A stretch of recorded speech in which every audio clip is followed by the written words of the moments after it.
Complex కోసం 23 కోట్లు sanction అయ్యిందని మా కంటోన్మెంట్ ఎమ్మెల్యే చెప్పాడు. కానీ అక్కడ మాత్రం ల్యాండ్ ఖాళీగా ఉంది. అలా కంటోన్మెంట్ ప్రజలను పిచ్చోళ్ళని చేశారు. సంవత్సరం నుండి కంటోన్మెంట్కు ఏమీ రాలేదు. కానీ మా ఎమ్మెల్యేకి మాత్రం బెంజ్ కార్ వచ్చింది. కాంగ్రెస్ పార్టీని నమ్ముకున్నందుకు మా కంటోన్మెంట్ ప్రజలకు వచ్చింది. ఇది అని కోడిని చూపించిన మన్నే క్రిషాంక్. మా ఎమ్మెల్యే గారు 23 కోట్లు శాంక్షన్ అయినాయి. స్పోర్ట్స్ కాంప్లెక్స్ శాంక్షన్ ప్రతిపాదన కూడా శాంక్షన్ అయిపోయినాయి. ఏడికి పోయినాయి మరి పైసలు? ఎక్కడికి పోయినాయి ఆ పైసలు?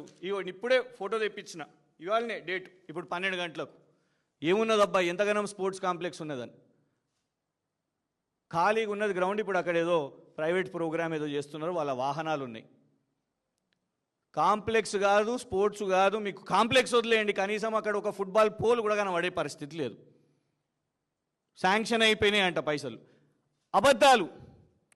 ఎమ్మెల్యే నుంచి మొదలు పెట్టుకుంటే ముఖ్యమంత్రి వరకు కోడిని చూపెట్టి ఇక వచ్చేసింది. ఇగోండి ఇది స్పోర్ట్స్ కాంప్లెక్స్, ఇగో స్పోర్ట్స్ కాంప్లెక్స్, ఇగో పట్టాలు, ఇగో 6,000 ఇంద్రమ్మ ఇల్లు.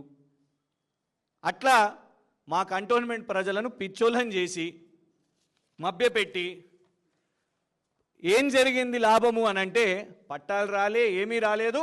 కానీ మా ఎమ్మెల్యే గారికి మాత్రం బెంజ్ కారు వచ్చింది. సంవత్సరంలో ఏం జరిగిందబ్బా కంటోన్మెంట్ కంటే ఏమీ రాలేదు. మా ఎమ్మెల్యే గారికి మాత్రం బెంజ్ కారు వచ్చింది. 2 కోట్ల బెంజ్ కారు కొన్నారు. ఇలా ఏం చెప్పాలి? జూబ్లీ హిల్స్ ప్రజలారా, ఇగోండి కాంగ్రెస్ ప్రభుత్వం ఇచ్చే ఇంద్రమ్మ ఇల్లు, 6,000 ఇంద్రమ్మ ఇల్లు, ఇగోండి పట్టాలు, ఇగోండి స్పోర్ట్స్ కాంప్లెక్స్. ఇది కంటోన్మెంట్ ప్రజలకు ఇచ్చింది రేవంత్ రెడ్డి గారు. జూబ్లీ హిల్స్ వాళ్ళకు కూడా ఇలాగే మోసం కావాలనా? కంటోన్మెంట్ ప్రజలను మోసం చేసి వీళ్ళందరూ, మా కేటీఆర్ గారు చెప్పారు మొన్న, దండుపాల్యం బ్యాచ్. ఈ దండుపాల్యం బ్యాచ్ మొత్తం కంటోన్మెంట్ మీద పడ్డది. వారు ఒక్కరు మహిళ, వారికి ఎన్నికలు కొట్లాడిర్రు. వీరు కేసీఆర్ గారితో పాటు బస్ యాత్రలో ఉన్నారు. నన్ను జైలు వేసిర్రు తప్పుడు కేసేసి. దండుపాల్యం బ్యాచ్ మొత్తం వచ్చి అబద్ధాలు చెప్పి ఓట్లు తెచ్చుకొని నిస్సిగ్గుగా ఇవాళ మళ్ళా అదే అబద్ధం జూబ్లీహిల్స్లో చెప్తున్నారు. చేతులు జోడించి జూబ్లీహిల్స్ ఓటర్లను మేము ప్రార్థిస్తున్నాం. 6 గ్యారెంటీలను తెలంగాణ రాష్ట్రం మోసపోయింది.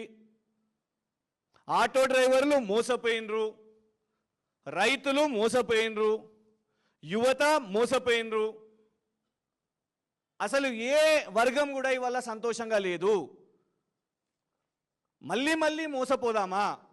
జనరల్ ఎలక్షన్లో మోసం చేసిర్రు, కంటోన్మెంట్ ఉప ఎన్నికలో మోసం చేసిర్రు, ఇప్పుడు ఇక్కడ కూడా మళ్ళా మోసం చేస్తున్నారు.